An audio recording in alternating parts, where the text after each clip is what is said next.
하박국 말씀 2장 하반절 말씀을 가지고 그분의 이야기라는 제목으로 하나님 말씀을 전하겠습니다. 오랜만에 하박국 말씀을 다시 들어왔는데 혹시 1장과 2장 초반 부분이 기억나시는지요? 네, 이렇게 물어보는 제가 괜찮습니다. 또 가르치면 됩니다. 하나님께서 가르치는 은사를 주셔서 계속 반복해서 가르치라고, 그게 최고의 가르침이기 때문에 괜찮습니다. 1장과 2장 초반까지 내용을 잠깐 살펴보고 가겠습니다. 때는 남유다, 그러니까 유다가 이제 완전히 멸망하기 전에 그 왕국의 마지막 때의 이야기죠. 그때 하박국 선지자가 이곳에서 활동을 했습니다. 그런데 그때 당시는 아수르라는 대제국이 그 모든 중동, 지금의 이제 팔레스타인 그 지역을 거의 다 장악하고 있던 시대였죠. 그래서 앞으로는 아수르가 남유다를 괴롭게 하고, 뒤로는 애굽의 눈치를 봐야 되고, 또 이제 신흥 강국인 바벨론이 이제 막 성장하는 그런 모든 강대국에 둘러싸여 있는 유다 지역이었죠. 분명히 하나님께서 말씀하셨습니다. 다른 강대국이나 무기와 칼이나 어떤 것을 의지하지 말고 하나님만 의지하라. 그것이 너희들이 살 길이라고 말씀하셨음에도 불구하고 유다 백성들은 하나님이 아닌, 말씀이 아닌 토라죠. 토라를 의지하지 않고 오히려 애굽과 친정책을 필거나 아수르와 전략적인 외교 정책을 계속적으로 피는 이런 하나님이 아닌 다른 것에 여전히 의지하고 있었습니다. 당연히 하나님의 말씀이 무시되었기 때문에 하나님도 무시되었고, 그렇기 때문에 당연히 세상은, 그 유다 모든 지역은 공의와 정의가 일어나지 않고 오히려 약한 자를 더 강포하게 하고 빼앗고 자신의 유익만을 구하는 모든 것들이 일어나기 시작하죠. 그 중에 대표적인 게 지도자들이 더 앞장서서 했던 시절이었습니다.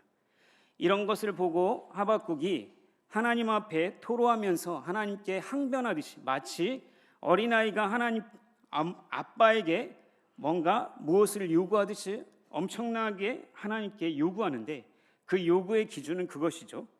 하나님께서는 공의의 하나님이시고 죄를 지은 자에게 분명히 심판을 내리시는데 왜 이 유다 백성들이 이렇게 악한데 왜 하나님은 심판을 내리시지 않습니까? 라는 의구심이었습니다. 그래서 하나님께 계속해서 부르짖었더니 하나님의 첫 번째 대답이었는데, 그것은 바벨론이라는 나라를 사용해서 이 유다 민족을 심판하겠다라는 말씀이죠. 자기 민족을 심판하는 내용도 억울한데, 답답한데, 더 문제는 이 바벨론이라는 나라가 엄청나게 강포한 나라, 그러니까 지구상에서 너무나 악한 나라 중에 하나였다는 거죠. 그런데 더 문제는 그 하나님께서 진실하시고 신실하시고 또한 죄가 없으신 거룩하신 그 하나님이 어떻게 악한 자들을 선택해서 우리를 심판할 수 있겠느냐라는 의구심을 가지고 두 번째로 하박국이 하나님께 항변을 합니다. 그렇게 열심히 항변을 하고, 그리고 나서 2장 1절에 가서 성루에 서서 하나님께서 어떻게 나에게 대답하실지 기다리겠다 하고 기다린 중에 드디어 하나님의 말씀이 두 번째로 임했던 것이 2장 전반절의 내용이죠. 그래서 하나님은 먼저 말씀하시기 전에 네가 이 말씀을 기록해라. 이 말씀이 반드시 이룰 거고 기한이 되면 내가 말한 이 말들이 반드시 이룰 건데 그것을 기록해서 모든 사람이 다 지나다니면서도 볼 수 있도록 기록하라고 말씀하시죠. 그리고 나서 오늘 본문의 말씀이 나오는 것입니다. 그러니까 오늘 본문 말씀 6절부터 20절까지의 말씀은 하나님께서 하박국에 대한 응답인과 동시에 하나님께서 분명히 이 바벨론이라는 나라를 심판하시겠다는 내용이 주 내용인 것이죠. 그것이 하나님의 뜻이었고 하나님의 계획이었던 것입니다. 그러니까 우리가 시간 순서상으로 다시 살펴보면 아수르라는 나라가 지금의 시대의 패권을 갖고 있는데, 그 아수르가 바벨론이라는 나라에 의해서 하루아침에 멸망할 거예요. 그리고 나서 중동의 패권을 바벨론이라는 나라가 차지할 거고, 그리고 그 바벨론에 의해서 남유다가 멸망당할 거다라고 말씀하시고, 그리고 나서 이 바벨론을 하나님께서 심판하시겠다는 내용이 오늘의 말씀인 것이죠. 재밌는 것은 하나님께서 6절부터 계속해서 말씀하시면서 화가 있을 것이다 라는 5번의 강조 말씀을 하고 계십니다. 이 말은 하나님께서 이 말씀, 하나님 말씀대로 반드시 이룰 것이다 라는 것을 굳건하게 얘기하면서 화가 있다, 그들에게 바벨론의 나라에게 화가 있다라고 말씀하면서 5가지 화, 재앙을 말씀하고 있는 것이 오늘 본문의 구조인 거죠. 그래서 바벨론이라는 이 나라가 자기 자신의 힘과 능력을 믿고 온 세상을 다 짓밟고 뭔가 대단한 대제국을 이루지만 하나님이 정하신 때가 되면 반드시 이 바벨론에부터 억압당했던 사람들이 풀려나고, 그리고 오히려 역전이 돼서 억압되었던 이 노예되었던 이 사람들이 오히려 바벨론을 그들을 비웃을 것이다라는 이런 역전의 말씀을 하고 계시는 것입니다. 그렇기 때문에 우리가 이 말씀을 살펴보면서 기억해야 할 것은 반드시 하나님께서 정한 시간이 되면, 때가 되면 하나님께서 바벨론을 심판하신다는 내용인 것이죠. 우리 6절을 한번 같이 읽어보겠습니다. 6절 한번 같이 읽겠습니다. 시작. 그 무리 다 속담으로 그를 평론하여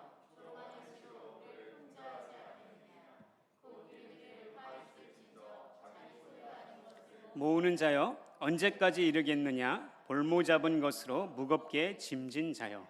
네, 먼저 5가지 화 주제로 하나님께서 바벨론에 대한 재앙을 내리시는 말씀을 하시는데, 그 첫 번째를 간략히 살펴보면 6절에서 8절까지의 말씀인데, 그것은 남을 착취해서 자신의 배를 불리는 자의 최후를 이야기하고 있는 것이죠. 2장 6절 우리가 읽은 말씀에서 봤을 때 볼모 잡은 것이다라는 말이 나오는데, 그것은 담보를 주고 높은 이자를 받아내서, 그래서 결국은 그 담보 때문에 그 사람 패망하게 하는 이런 수법들을 써서 자신들이 바벨론이 정복한 나라들을 이렇게 해서 착취하는 모습들을 볼 수 있는 것입니다. 그래서 조공을 바치게 하되 그 조공이 너무 지나쳐서 사람들이 핍절되고 그 착취 때문에 끝이 나오는 이런 악한 모습들을 바벨론이 서슴지 않고 했다라고 말씀하시죠. 그래서 하나님께서 화가 있는데, 그 화는 억압당했고 착취당했던 이 사람들이 그게 역전이 돼서 오히려 바벨론인의 나라를 괴롭히고 착취할 것이다 라는 재앙의 말씀을 하게 하시는 거죠. 곧 심은 대로 거두게 하시는 말씀인 것이죠. 우리가 부메랑의 법칙이라 하죠. 분명히 하나님께서 악을 심은 자에게 악으로 갚으시는 모습을 통해서 그들에게 화가 있다, 재앙이 있을 것이다 라고 말씀하고 있습니다. 두 번째 9절에서 11절 말씀을 살펴보면 잘못된 안도감, 그러니까 자기들 스스로의 안도감에 빠져 있는 모습을 하나님께서 화가 있다라고 말씀하시는데, 이 바벨론 사람들은 많은 나라들을 침략하고 거기서 조공을 받고 많은 것들을 착취하면서 자신의 이익을 불립니다. 그리고 나서 그 착취한 이 탈취물들을 높은 곳에 있는 자기 집을 짓는 데 사용하고 거기에 보관해 두고 이런 것들을 하죠. 그러니까 많은 희생을 치르고 많은 것을 착취하면서 자신의 삶들은 평안하게 살려고 하는 그들의 그 삶이 결코 평안히 살 수 없고, 그 평안이 너희들에게 악이 될 거다, 그 재앙이 될 거다라고 하나님께서 말씀하고 있는 거죠. 그들의 안도감이, 평안함이 절대 이룰 수 없다고 말씀하십니다. 세 번째 화는 12절에 14절까지의 말씀을 볼 수 있습니다. 바벨론이 많은 나라를 침략하고 많은 것들을 조공 받아내서, 그리고 자신의 나라와 자신 나라의 도시와 성들을 건설하는데 많은 사람들을 노예로 사용했습니다. 그래서 12절에 보니까 피로 성읍을 건설한 자들이여라고 하는 것처럼 성을 건축하는데 많은 노동력이 들어갔고, 그 사람들이 희생과 죽으면서까지 피를 흘리면서까지도 그 성을 건설하게 했던 그 악함을 하나님께서 말씀하고 있는 거죠.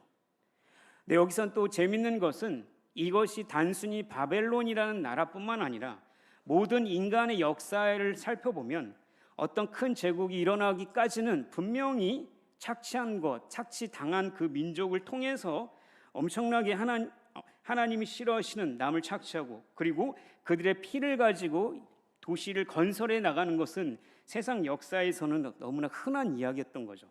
그렇기 때문에 이런 것들을 한 바벨론이 하나님의 심판을 볼 것이다, 화가 있을 것이다 라고 말씀하고 있는 것입니다. 그러니까 하나님의 통치의 법칙은 온 세상에 하나님의 공의와 정의가 실현되고, 그래서 서로의 인권을 존중하고, 그래서 더불어 살고, 더 남을 낫게 여기고, 더 사랑해주고, 이런 것들이 하나님께서 다스리시는 모습인데, 인간은 하나님을 믿지 않고 하나님을 거부하기 때문에 그 반대되는 것들이 나타나는 거, 그것이 하나님의 영광이 가려진 것이라고 말하면서, 그리고 물이 바다를 덮음 같이 하나님의 영광이 온 세상의 만민들의 삶을 통해서 인정될 것이다 라고 말씀하고 있는 것이죠. 그러니까 우리가 하나님 말씀대로만 잘 산다면 이 모든 세상에 하나님의 영광이 드러날 것이다 라고 말하고 있는 것이죠. 그렇지 못한 바벨론을 하나님께서 심판하시겠다고 말씀하십니다. 네 번째 화를 보면 이웃의 민족을 패망하게 하는, 그러니까 15절 17절에 보면 술 취함이라는 것을 가지고 이야기하는데, 저희 나라 예화를 들면 우리나라의 일제 시대 때 이분들이 아주 악한 정책 중에 하나가 기호식품 술과 담배를 헐값에 팔고 사람들이 술 취하고 흥청망청 도박을 하는 것을 통해서 땅을 착취하고 그 빛을 내게 해서 그렇게 착취했던 모습들과 비슷한 모습을 볼 수 있습니다. 17절에 레바논에 대한 이 지역이 나오는데, 그것은 우리가 잘 알다시피 성전을 건축할 때, 건물을 건축할 때 레바논이라는 백향목이 많이 사용되는데, 그만큼 좋은 목재가 그 레바논에 있는데 자기의 성과 도시를 건설하기 위해서 거기에 있는 나무들을 착취할 정도가 어느 정도였냐면 이 벌거벗을 정도, 완전히 수치가 보이는 것처럼 그 지역을 완전히, 그 산림을 완전 벌거벗게 했다라고 말씀하고 있는 거죠. 그래서 그 속에 있는 짐승들이 죽어나고, 그리고 거기서 나무를 캐서 옮기고 하는 이런 강제징용을 통해서 사람들이 많이 죽기도 하는 것들이 일어났다라고 보고 있습니다. 그래서 레바논의 사람의 피를 흘린 희생당한 이것들을 기억하시고, 이 똑같이 이 바벨론 이 나라 이 사람들도 하나님의 진노의 잔을 마셔서 수치가 드러날 것이다, 똑같이 이렇게 재앙을 당할 것이다라고 말씀하고 있는 것이죠. 마지막 다섯 번째 화는 가장 근본적인 죄입니다. 그건 18절 20절 말씀인데 20절 한번 말씀 한번 읽어볼까요? 20절 읽겠습니다. 시작. 오직 여호와는 그 성전에 계시니 분명히 이 세상 사람은 하나님께서 창조하셨기 때문에 하나님만 믿어야 되고 하나님 외에는 다른 신을 섬길 수 없는 것이죠. 그런데 바벨론은 그들이 하나님께서 잠시 그들을 유다를 심판하는 도구로 사용하셨기 때문에 잠시 그들의 행위를 용납하신 것뿐입니다.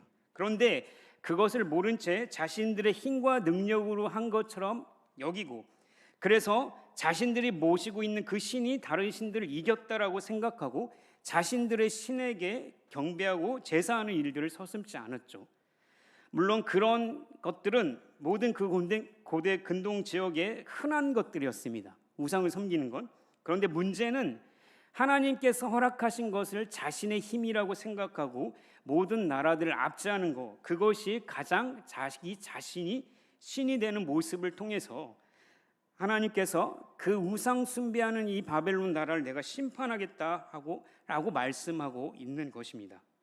그래서 18절 19절 보면 우상을 만드는 과정, 그 우상이 얼마나 무가치한 것인지, 단순히 나무에다가 금을 도금한 것뿐이다, 생명력이 없는 것이다, 그거를 의지해봤자 아무것도 자신들에게 줄 것이 없다라고 이야기하고 있는 거죠. 자신들이 그토록 믿었던 그 신이 아무것도 아닌 존재, 생명력 자체가 없는 것이라는 허무함을 이야기하고 있는 것입니다. 그래서 마지막 20절에 온전히 생명 되시는 하나님, 그분만이 온 천하를 만민을 다스리시는 유일한 하나님이시다라는 것을 선포함으로 2장의 말씀 화 부분을 마무리하고 있는 것입니다. 정리하자면 바벨론을 나라를 심판하시는데 그 나라를 심판하는 이유를 두 가지로 들 수 있습니다. 첫 번째는 유다 백성을 망하게 했기 때문에, 유다 백성을 쳤기 때문에 그거에 대한 보응으로 하나님께서 바벨론 나라를 멸망하게 할 것이다라고 말씀하시는 거죠. 그러니까 이 말씀을 들으면서 유다 입장에서 봤을 때, 그렇지, 역시 공의 하나님이시고 우리 아버지 하나님이 이 모든 것을 보복하시는구나라는 그 사실을 알게 함으로써 하나님을 의지하고 살아갈 수 있게끔 한 것입니다. 두 번째는 죄의 보편성이라는 부분인데, 모든 인류가 하나님이 아닌 다른 신을 섬기는 것에 대해서 하나님은 반드시 심판하신다는 것이죠. 하나님의 공의는 반드시 죄에 대해서 심판하신 것을 나타내면서, 그게 단순히 바벨론이든 이 유다 사람이든 어떤 사람이든 창조물, 피조물은 반드시 하나님이 아닌 다른 것을 섬기면 내가 심판한다. 그래서 거룩한 하나님을 보여주고 있는 것입니다. 그러니까 유다 백성들의 입장에서는 단순히 우리를 위해서 보복하셨기 때문에 하나님이 두려운 것이 아니라, 우리가 또다시 하나님 앞에 죄를 짓고 하나님 말씀이 아니라 우리 인생 마음대로 살게 되면 이 바벨론과 같은 똑같은 화가 우리에게 있을 것이라는 그 교훈을 주고자 한다고 보는 것입니다. 그렇게 해서 거룩하신 하나님, 공의로우신 하나님에 대한 이 말씀이 선포되고 있는 것입니다. 우리가 1장부터 2장까지 그리고 3장, 이제 마지막 다음 주에는 3장 말씀을 살펴볼 것인데, 그런데 재밌는 것은 3장에 넘어가면 갑자기 하박국이 기도하기 시작하고, 그 기도의 내용을 자세히 들여다보면 나중에 가서 우리가 너무나 잘 알다 결론이 이르죠. 비록 무화과 나무 잎이 없으고, 그러니까 모든 것이 다 내 눈으로 본다 할지라도 내가 어렵고 힘든, 절대로 우리의 신앙으로 통하지 않는 이 시대를 산다 할지라도 나는 하나님만을 의지하겠습니다라는 고백으로 끝나요. 그런데 1장과 2장까지 해서 하박국이 의구심 가지고 하나님께 정말 따져 물었던 그 항변의 내용들이 싹 사라지고 그이가 엄청나게 반전되는 결과를 보여준다는 거죠. 그게 왜 그랬을까? 결코 단순히 한 사건에 하나님께서 툭 만지셨기 때문에가 아니라 그 하박국이 그렇게 변화된 이유를 볼 수 있다라는 거죠. 그것은 우리가 오늘 읽은 이 후반절, 2장 후반절 말씀과 3장 초반 중반까지의 말씀 두 가지 내용을 통해서 알 수 있는데, 우리가 마지막으로 2장 하반절을 읽어봤던 이 말씀을 통해서 하나의 사실을 반드시 이해하고 그 하박국이 그거에 대해서 믿었다는 사실이죠. 그것은 무엇입니까? 바벨론이라는 나라를, 이 악한 나라를 하나님께서 심판하신다는 사실이에요. 그 사실, 이 갈대아인들을 하나님께서 심판하고, 그래서 공의의 하나님, 거룩한 하나님을 드러내겠다라고 말씀하시는 그 말씀이 이해되고 그것을 이제 알게 되고, 그래서 그 심판의 메시지를 믿게 된다는 것이죠. 그래서 그 메시지를 듣고 하나님이 우리의 공의의 하나님, 거룩한 하나님을 알게 되고, 그래서 하나님께 기도하면서 하나님께서 보여주시는 여러 가지들을 보면서 진짜 믿음으로서 살아가는 인생으로 다시 한번 바뀌어지는 모습을 볼 수 있는 것입니다. 그러니까 우리가 하박국이 지금 하나님에 대한 인식, 이 세상을 바라보는 인식이 완전히 바뀌어져 가는 걸 볼 수 있는데, 그게 역사적 사실을 봄으로써 그게 이루어진다는 것을 이제 인식함으로써 알게 된다는 거죠. 마찬가지로 하나님이 이 모든 세상을 다스리시고 그 악한 것까지도 하나하나 다 세밀하게 역사하시는 이 모든 역사를 이끌어 가신다는 그 역사성 앞에서 이게 하나님이구나라는 것을 고백하고, 그래서 그 사실에 입각해서 그 사실이 믿어지기 때문에 그의 삶이 변화되기 시작했다는 것이죠. 그래서 하나님께서 이 모든 걸 이루신다, 이것이 사실이고 그것이 하나님께서 드러내신 방법이다라고 보는 거죠. 그러니까 우리가 불신자들과 우리 믿는 그리스도인들이 다른 점은 이 시각이 다르다는 거죠. 우리는 단순히 하나님 말씀을 듣고 그 말씀이 그냥 그럴 수도 있지 치부하는 것이 아니라 그 말씀이 역사적 사실이었고 그렇게 이루어졌구나라는 걸 알고, 그래서 그분이 예수 그리스도를 통해서 완성하셨고 그래서 그분이 다시 오실 거다, 모든 것을 완전히 이룰 때가 올 것이다라는 사실이 믿어지는 거죠. 그게 사실이다라는 것을 보고 그 사실에 입각해서 하나님을 믿어 나아가는 과정을 볼 수 있다라는 겁니다. 그래서 우리는 이런 시각, 이거를 기독교 세계관이라고 하죠. 그래서 그 세계관으로 이 세상 모든 것을 보고 나도 보고 하나님을 보게 되는 것입니다. 그래서 하나님께서 분명히 물이 바다를 덮은 같이 여호와를 아는 지식이 세상에 충만할 거다라고 고백하면서 지금 눈앞에 보여지는 것은 비록 아무것도 없는 상황이죠. 상황이 변한 게 전혀 없어요. 불분별해요. 아직도 악한 나라들은 판을 치고 있는데, 그런데도 여전히 하나님의 뜻과 계획이 이루어져 가고 있고 하나님의 선하신 뜻대로 그곳을 향해 가고 있다는 것을 보면서 역사의 주인은 하나님이시구나라는 시각이 완전히 깨어지게 된다는 것입니다. 그렇기 때문에 우리가 믿음이라는 것을 살펴볼 때 단순히 감정으로서 뭔가 믿어지는 감정의 의구심을, 감정에 치우치는 게 먼저가 아니라 사실에 기각한다는 거죠. 하나님의 역사를 돌아봤더니 맞구나, 이게 진짜 하나님이 하셨건구나. 세상을 둘러보니까 아무것도 없고 무가치하고 아무것도 없는데 오직 하나님의 역사만이 이루어갔다는 사실을 발견하면서, 그래서 하나님을 더 믿을 수 있는 단계로 나아가고 있다는 것이죠. 그래서 우리가 종말론을 이야기할 때 그런 얘기를 많이 하죠. 예수님이 다시 오시면 모든 게 완전 끝나, 다 완전 끝장이라고 얘기하는 게 아니라 그것이 하나님이 완성하시는 것이다라고 말씀하고 있는 것입니다.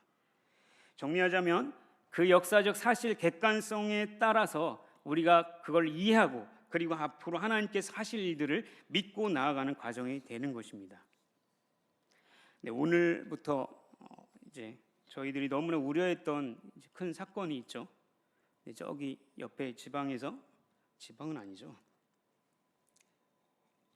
네, 도쿄 올림픽이 지금 계속 이제 오늘부터 개막을 했습니다.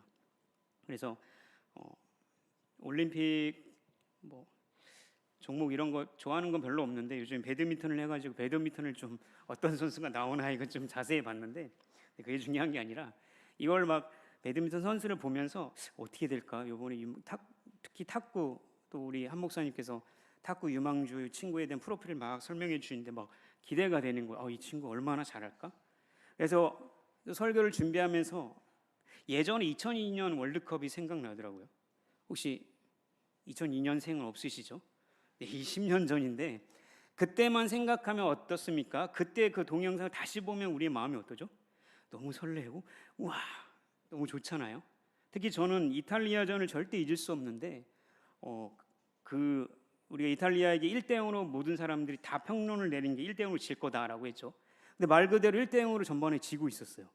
그런데 벌써 이제 눈빛이 다 바뀌었죠. 다 아니까 어떻게 이겼는지 알잖아요. 중반에 가서 분위기 막 어떻게 하다가 딱 들어간 거예요. 이거 이길 수 있겠는데 막 기대감이 생기다가 안정은이 어쩌고저쩌고 하다가 뒷장구의 그거 힘으로 골이 되고 이긴 거죠. 그래서 우리는 너무나 기뻤고 그날의 감동을 잊을 수 없죠. 근데 그때는 1대0으로 지고 있을 때 가슴이 어때요? 조마조마하잖아. 이거 졌네. 역시 이탈리아. 그런데 지금 그 영상을 다시 보면 어떻습니까? 그냥 좋아요. 기쁘죠.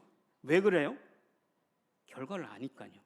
결과는 2대1로 우리가 이길 거다. 너무 재밌게 역전의 드라마를 썼다라는 것을 알기 때문에 그 경기가 재밌게 볼 수 있는 거죠. 그런데 그 당시에는 조마조마하고 두렵고 떨리고 이런 마음이 가득했다는 거죠. 마찬가지입니다. 우리의 인생을 살아갈 때도 우리 인생이 두렵고 뭔가 걱정과 근심이 가득한 이유는 뭡니까? 미래를 알 수 없으니까죠. 내가 좀 언제쯤 결혼할 수 있을까? 결혼하려나? 아이는 몇 낳지? 언제쯤 내가 목사가 되지? 언제쯤 좀 대박이 터지지? 이런 것들을 보면서 그거를 딱딱 시간으로 딱 역사성을 딱 나에게 누군가 준다면 아멘, 지금 힘들어도 가겠습니다라고 얘기하겠지만 그걸 알지 못하기 때문에 우리의 인생이 두렵고 떨리기, 지금 너무 힘이 드는 것입니다. 마찬가지로 예수 그리스도를 믿는 성도들을 마찬가지입니다. 우리의 결말은 이미 정해졌어요. 예수님께서 오실 때 종말이 시작됐고, 그리고 그 하나님 나라를 마지막 때 완성해서 우리에게 다시 오시겠다, 그때는 완전히 이룰 거다라고 말씀해 주셨죠. 그래서 우리의 인생의 결과는 승리고 어떤 세력이 우리를 해할 수 없다, 교회의 권세가 이거다라고 정확하게 말씀해 주셨죠. 그렇게 사도들이 살아갔습니다. 우리는 그런 역사성을 알고 있고, 그래서 그 승리했던 그것을 알기 때문에 앞으로 예수님께서 완성하실 그것들을 알기 때문에 이제 우리가 현실을 살아갈 때는 가슴이 조마조마하지만 어떻게 될지 궁금해하고 우리의 마음이 떨리지만 그래도 그 승리가 있다라는 그 보장을 알기 때문에 그래서 지금 현실은 너무 힘들지만 그래도 믿음으로 살아갈 수 있다라는 거죠. 아브라함이 하나님 앞에 처음 부르심을 받고 열심히 하나님께서 너 자손 줄게, 네 땅 줄게 약속을 해주시고 내 말대로 따라와라 라고 했을 때 따라 나셨어요. 멋있게 나섰는데 애굽으로 가뭄이 드니까 애굽으로 들어가고, 그리고 자기 아내를 누이라고 속이는 이런 거짓말도 하게 되는 모습을 보면서 어쩔 땐 두려워 떨면서 덜덜덜 떨고 있는 이런 모습을 보면서 우리는 아브라함 믿음 정말 없네 라고 이렇게 판단할 수도 있어요. 그런데 우리는 다 알죠. 아브라함이 어떤 사람이 되었습니까? 정말 이 사라가 이 태가 끊겼어요. 사람의 생리로 절대 할 수 없는 것이 하나님께서 이삭을 몇 세에 딱 주신다는 거 우리는 알고 그 말씀을 읽으면 우리는 사실 두렵거나 떨리진 않아요. 그런데 정작 아브라함 본인 입장에서는 언제 하루 1년 가는데 2년 가는데 언제 주실지는 모르겠고 점점점 살아는 나이는 더 많아지고 이거는 내 힘으로 할 수 없는데 어떻게 하지? 이런 두렵고 떨리는 속에 그 인생을 한 발자국 살아갔다는 거예요. 그런데도 하나님께서 하실 것을 믿고 나아갔다는 거죠. 그래서 전전긍긍하고 그렇게 살고 지금 우리의 눈을 봤을 땐 아브라함 믿음이 있는 거야 라고 했을 정도로 연약했지만 근데 그가 나중에 어떻게 되었습니까? 자신의 사랑하는 이삭조차도 바치는 그 믿음의 본보기가 되었던 것을 우리가 볼 수 있는 거죠. 말씀을 통해서 그 객관적인 사실을 우리가 보고 그렇기 때문에 그 아브라함을 인도했던 그 하나님이 예수 그리스도를 통해서 우리를 완벽하게 인도하실 거라는 그 믿음이 우리 가운데 있는 것이죠. 그래서 사실에 기반한 역사성을 가지고 앞으로 하나님께서 이루실 것을 믿고 나가는 거, 그게 성도가 해야 할 믿음의 행로인 것이죠. 모세를 통해서 사사기 시대를 거쳐서 다윗이 전쟁에 나갈 때마다 두렵고 떨리지 않았을까요? 아무리 명장이라도 그 블레셋 군대 그 최첨단 무기를 가지고 있는 사람 앞에 나갈 때는 두렵고 떨렸을 것입니다. 그래서 하나님께 기도하고 간구하고 하나님이 전쟁 나가서 싸울까요? 라고 물었을 때 하나님 뭐라고 하시죠? 나가 너의 손에 붙였어 라고 하시는 그 말씀의 확신을 가지고, 그리고 그동안 양떼를 기르면서 하나님께서 그 어떤 짐승이 와도 하나님께서 나를 지키셨다는 그 사실을 갖고 그리고 믿으면서 나아갔더니 어떻게 됩니까? 백전백승 백승을 이룰 수 있었던 역사가 이뤘던 것이죠. 마찬가지입니다. 우리 모든 성도는 비록 흔들릴 수도 있고 지금 상황이 어려울 수도 있지만 하나님께서 과거에 일어났던 이 성경 말씀 통해서 완전한 사실을 우리에게 주셨기 때문에 그 말씀의 시각을 가지고 그것이 맞구나라는 걸 알고, 그리고 예수님 다시 오실 그때를 바라보며 지금 이 시대가 너무나 악한 세대를 살지만 그냥 내 존재가 밖에 나가 있는 것 자체만으로도 괴로움과 고통을 당하는 악한 시대를 살지만 그래도 그 하나님이 나를 통해서 이루신다는 그 사실을 믿고 나아갈 때 우리가 두렵고 떨리지만 승리를 쟁취하는 것이 아니겠습니까? 그러므로 흔들리지 말아야 할 것입니다. 분명한 것은 우리 감정과 생각에 빠지는 것이 아니라 하나님의 말씀의 기준을 따라 그것이 맞다라는 것을 매일 묵상하면서 나 같은 놈은 안 되지가 아니라 하나님께서 말씀하신 그 기준이 있구나, 그래서 나아갈 수 있는 것이 우리의 현실 삶인 것입니다. 사랑하는 성도 여러분, 우리의 미래는 완전히 하나님께서 책임져 주셨어요. 예수님을 통해서 완전히 완성해 주셨습니다. 우리는 하나님께서 그분의 역사를, 그분의 이야기를 통해서 우리에게 들려주셨기 때문에 다른 것에 눈을 돌리지 마시고 그 역사에 우리의 모든 생각, 이 성경 말씀의 모든 것을 집중해서 다시 오실 예수 그리스도를 간절히 바라며 승리하며 또 승리하는 모든 성도님 되기를 주님의 이름으로 기도합니다.